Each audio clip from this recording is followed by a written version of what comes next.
y en la parte baja, pues nos mide el tiempo. El tiempo está representado en la línea horizontal, en la parte de arriba y en la parte baja. Aquí es muy importante que nosotros identifiquemos a qué velocidad corre el papel. Generalmente el papel corre a la velocidad de 1 centímetro por minuto o 3 centímetros por minuto. El hacer que mi papel corra a 3 centímetros por minuto es gastar mucho papel. Entonces, generalmente siempre lo corremos a 1 centímetro por minuto. Entonces, en la parte superior vemos que hay unas líneas más marcadas, más negras, tanto hacia arriba como hacia abajo. Entonces, pues generalmente corresponde a 1 minuto un cuadro, ¿sí? Y entre esas líneas más marcadas hay otra línea y por lo tanto estamos hablando ahí de medio minuto, o sea, 30 segundos. ¿De acuerdo? Regrésame al anterior donde pones el registro normal. A ver, no, a ver, pásame la siguiente. Es que este papel está mal, mal cuadriculado. Porque va de 20 en 20. Bueno, entonces, decíamos esta parte. Ya les comenté el otro día qué elementos vamos a leer en un registro cardiotocográfico, sea una prueba sin estrés o sea una prueba con estrés. ¿Quién se acuerda qué fue lo que les dije?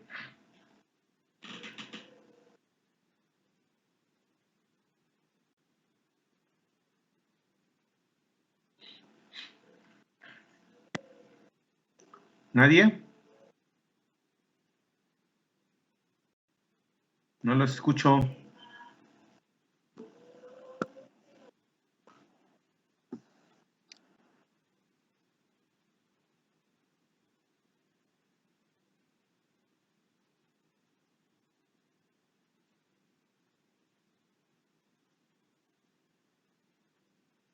Son 5 o 6 parámetros.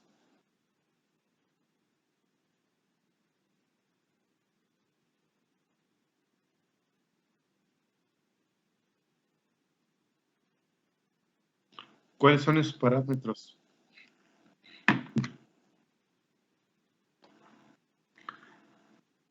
A ver, entonces estamos hablando de frecuencia cardíaca fetal basal. Aquí en este estudio, pues más o menos la frecuencia cardíaca fetal basal está en 150, creo, ahí se marca, no alcanzo a ver bien. Pon la presentación,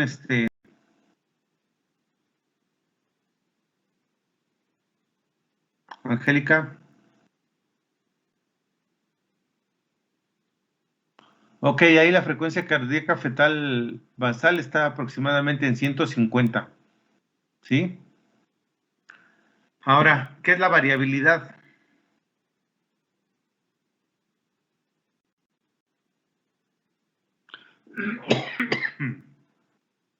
¿Quién me dice qué es la variabilidad?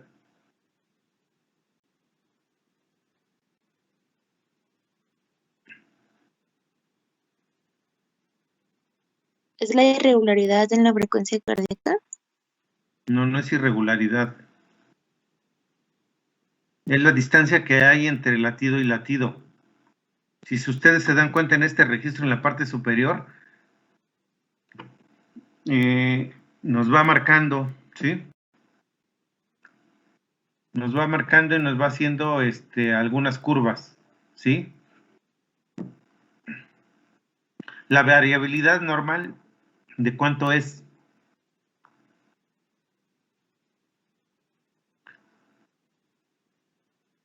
Les decía hace un rato que es muy importante que identifiquen bien la cuadrícula y que sepan a cuánto equivalen los latidos, ¿no? Aquí les decía va de 60, 80, 100, 110, 120, 140, 160. Porque la frecuencia cardíaca fetal basal, lo normal es de 120 a 150. y la variabilidad es la distancia que hay entre un latido y otro. Y esa variabilidad va de 5 a 10 latidos de diferencia. Entonces prácticamente nos está haciendo nos está haciendo una onda más larga que la que tenemos ahorita. Y si no identificamos bien, ya cuando hablamos de una variabilidad de 3 a 5, por ahí ya lo dijo su compañera, ¿no? Que era un trazo silente o un trazo que está completamente plano. ¿Qué quiere decir? Que la variabilidad o que no hay una distancia establecida entre un latido y otro. Por eso es de 3 a 5. Y en ese tipo de situaciones, pues ya estamos hablando de algún compromiso con el bebé. O la mamá está en ayuno o el bebé tiene alguna situación que por alguna razón no se está moviendo adecuadamente. Como su nombre lo indica, un ascenso y un descenso implica una elevación o un descenso en la frecuencia cardíaca fetal. Los ascensos, para que cumplan con el parámetro de decir que es un ascenso, deben ser más de 15 latidos sobre la línea basal con una duración de 15 a 30 segundos. Y los descensos de la misma manera es un descenso de la frecuencia sobre la línea basal de 15 de 15 latidos aproximadamente. Y en ese sentido, bueno, pues ya podemos nosotros describir una desaceleración temprana, tardía y variable. ¿Qué más le medimos? Bueno, ya llevamos 4 parámetros. Frecuencia cardíaca fetal basal, variabilidad, ascensos, descensos y actividad uterina. Y todavía más podemos medir los movimientos del bebé. Cuando nosotros colocamos los transductores, pues le pedimos a la mamá que esté verificando en qué momento se mueve el bebé y tiene otro transductor en el que ella está oprimiendo cada que existe un movimiento del bebé. Entonces, prácticamente esto es lo que nosotros valoramos en una prueba sin estrés y en una prueba de tolerancia a la oxitocina. La interpretación, pues, dependerá mucho de lo que estamos haciendo. Ya dijimos, una prueba sin estrés normal se clasifica como tipo 1. Una prueba anormal se clasifica como tipo 2. Anteriormente se clasificaban como reactiva, como no reactiva. ¿Vas a dejar para que pase la verificación? Ah, ahorita lo dejo. Apaguen sus micrófonos, por favor. Entonces, anteriormente era prueba reactiva, no reactiva y no concluyente. En la actualidad es tipo 1, tipo 2 y la prueba de tolerancia a la oxitocina se reporta como negativa o positiva.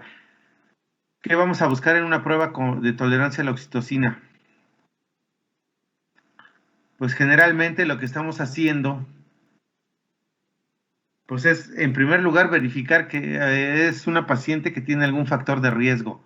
Generalmente lo hacemos en mujeres con embarazos más allá de las 40 semanas y que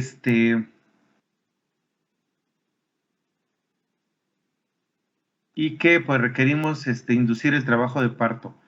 Entonces, ¿cuál es la finalidad de la prueba de tolerancia? Verificar el bienestar fetal. Una vez que tenemos contracciones regulares, nosotros vamos a hacer el registro cardiotocográfico. ¿Cómo voy a provocar las contracciones? Pues ya hablamos de conducción e inducción del trabajo de parto. En este caso, pues vamos a poner oxitocina. Y una vez que la paciente tenga 3 contracciones en 10 minutos, en ese momento voy a colocar el registro cardiotocográfico y voy a empezar a registrar. Evidentemente que si se nos presenta algún DIP de los que ya se mencionaron, pues pues ya podremos definir un DIP 2 o un DIP 3, pues ya son patológicos y por lo tanto tendremos que interrumpir el embarazo.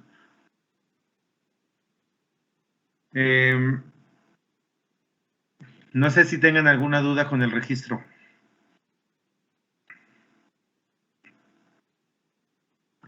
Hay algunas pruebas que únicamente se realizan en los centros hospitalarios de tercer nivel. Específicamente me refiero a las pruebas de madurez pulmonar, a las biopsia de vellosidades coriales, a las de cordón, a las amniocentesis, porque en los hospitales de segundo nivel no se cuenta con la infraestructura para poder realizar todas estas pruebas. Hablamos de la prueba de Clemens, que es para verificar la madurez pulmonar, pero en la actualidad pues ya en los hospitales de segundo nivel no hay los insumos para poder estar realizando las pruebas.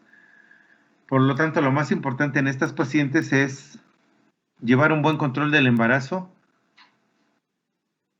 realizar ultrasonidos lo más precoz posible. Recuerden que un ultrasonido a más temprana edad tiene mayor confiabilidad. Después de la semana 30, los ultrasonidos ya no son confiables, por la simple y sencilla razón de que puede haber productos macrosómicos, puede haber productos con retardo en el crecimiento intrauterino y por lo tanto ya no el ultrasonido para la somatometría a través del ultrasonido ya no va a ser confiable. Recuerden que el retardo en el crecimiento intrauterino es simétrico o asimétrico.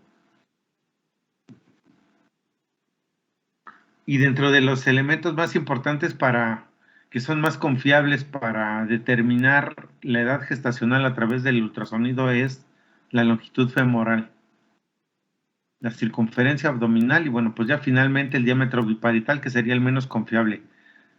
Porque casi siempre en un retardo en el crecimiento, pues la cabeza va a dejar de crecer.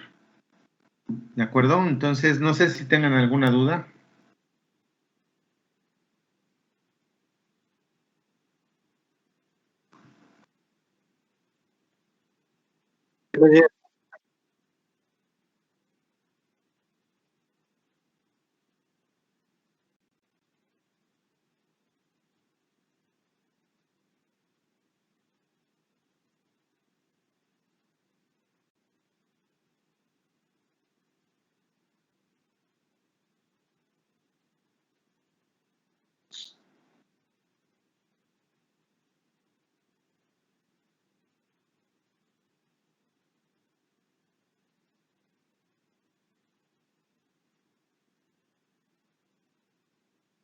A través del ultrasonido, lo que vamos a medir es, al final del embarazo, con el ultrasonido vamos a medir la madurez placentaria y la cantidad de líquido amniótico. Existen varios parámetros para medir el líquido amniótico. El más usado es el de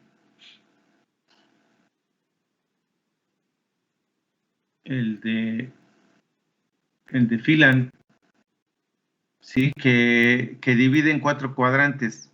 Aquí finalmente nosotros tenemos que medir los 4 cuadrantes para determinar a través de la sumatoria qué cantidad de líquido amniótico tiene la paciente, ¿sí?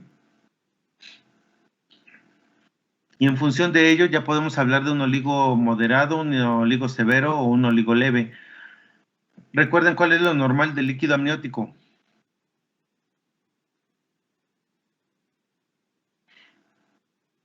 ¿Quién me dice?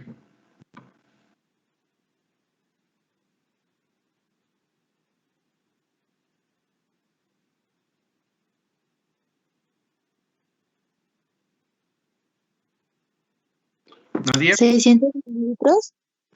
¿Cómo? Puede llegar de 600 a 800 mililitros. No. Recuerden que el radiólogo reporta en centímetros cúbicos. Entonces va de 8 a 16, lo normal. Si está por arriba de 16 ya estamos hablando de polidramnios. Si está por abajo de 8 ya estamos hablando de oligodramnios. Por eso es muy importante que pues el radiólogo mida los 4 cuadrantes y haga la sumatoria. El medir un solo cuadrante pues es quedarnos, no dar un dato preciso, vamos. ¿De acuerdo?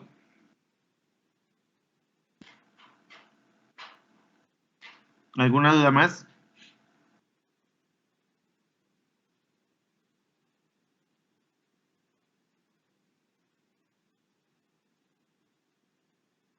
Por ahí su compañera ponía en relación al cuádruple marcador.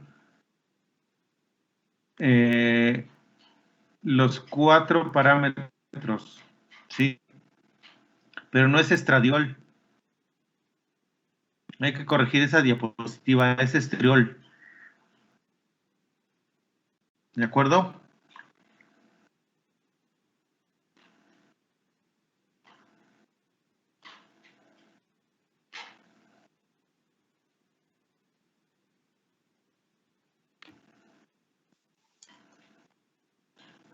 Sí, profe, yo la corrijo.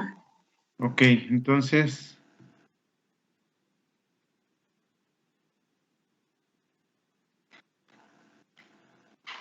¿alguna duda más?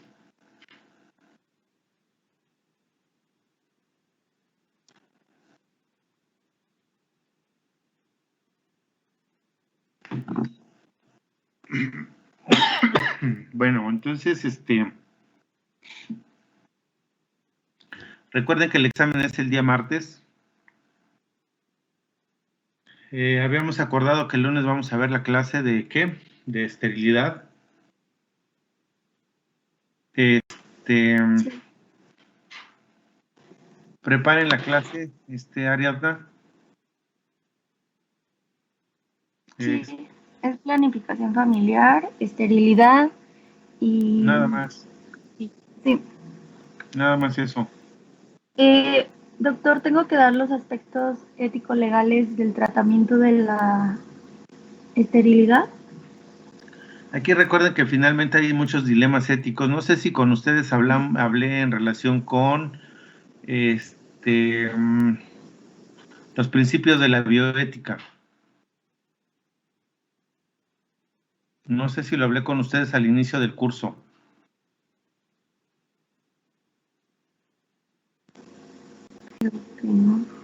¿No? Bueno, es muy importante que conozcan los principios de la bioética. Sí, hay que revisarlos. El principio de beneficencia, de no maleficencia, de justicia y el otro y de autonomía. Creo que sí lo hablé con ustedes. Sí, lo menciona. Sí, Pero no doctor. ponen Sí, atención, sí. no ponen atención a lo que les digo. Entonces hay que volverlo a revisar y esa parte pues tiene que ver con principios éticos y tiene que ver con los aspectos éticos y legales. Aquí deben recordar cosas muy importantes, que hay dilemas éticos en la práctica de la medicina. Y aquí dentro de la obstetricia hay algunos que son muy importantes. Específicamente, por ejemplo, la renta de los úteros para los casos de la esterilidad. ¿Sí? La inseminación artificial, ¿no? También, pues, incluye eso un dilema ético.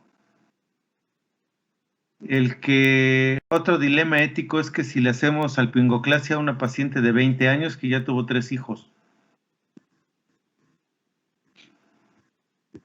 Entonces, bueno, tenemos que valorar esos dilemas e ir manejando, ¿no? La parte de la interrupción legal del embarazo, pues también en determinado momento se convierte en un dilema ético porque no en todas no en todo México está legalizado el aborto, específicamente en la Ciudad de México y en Oaxaca. Pero es muy importante que sepan que, por ejemplo, si son mujeres víctimas de violación o o que el embarazo pone en riesgo su vida o dentro de lo más importante, en todo el país está permitida la interrupción legal del embarazo. ¿De acuerdo? Entonces, son dilemas éticos que hay que ir revisando y que todo implica cuestiones legales y aspectos éticos. Tienen que saber que existe la violencia obstétrica. Revisen qué es violencia obstétrica y revisen en qué entidades la violencia obstétrica está tipificada como delito.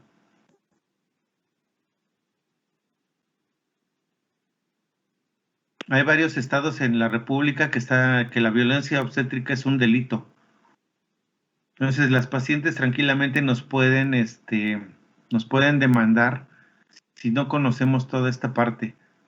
En algunos lugares, como por ejemplo Oaxaca, Chiapas, que todavía hacen uso del parto vertical,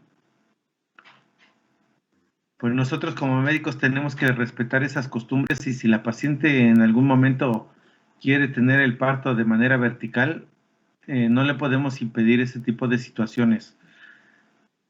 Al contrario, debemos estar capacitados en ese sentido de la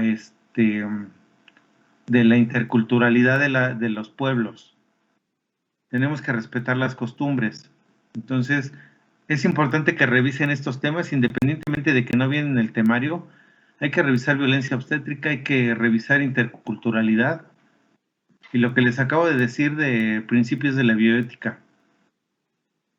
Y busquen dilemas bioéticos en obstetricia. Métanse al Google y allí van a encontrar algunos y van a encontrar algunas explicaciones. Estos temas son muy importantes.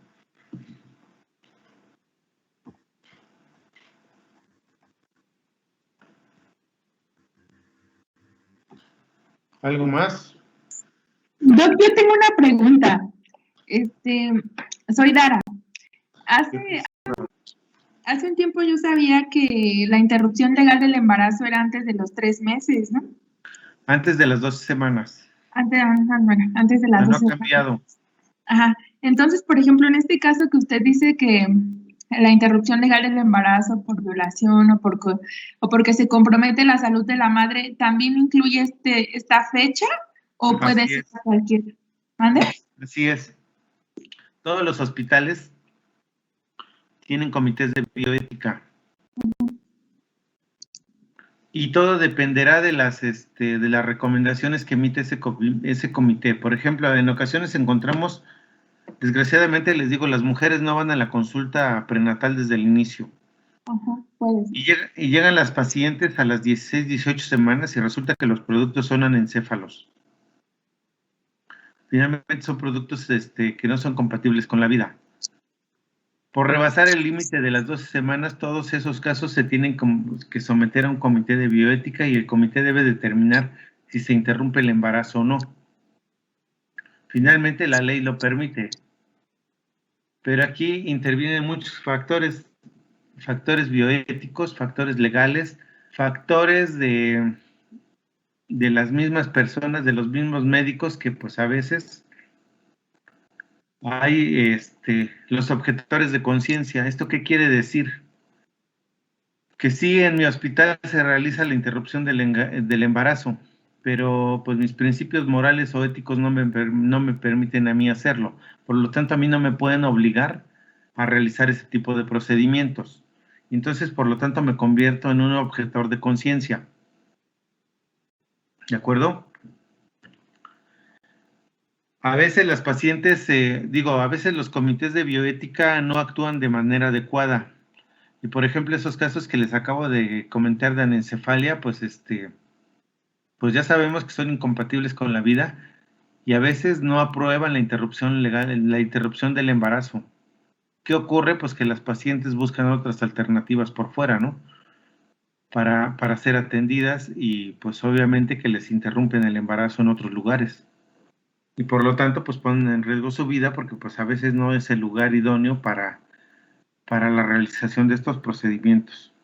Entonces, bueno, pues tenemos que orientar adecuadamente a la población, que lo más importante es que hubiera una consulta preconcepcional en el momento que la paciente decide embarazarse, que acudieran a una consulta, ¿no? Para empezar a hacer estudios de laboratorio, para dar ácido fólico, para corregir los problemas que tenga la paciente en ese momento, eliminar infecciones, pero desgraciadamente no ocurre esa consulta preconcepcional. Tenemos que trabajar en ello con nuestras pacientes.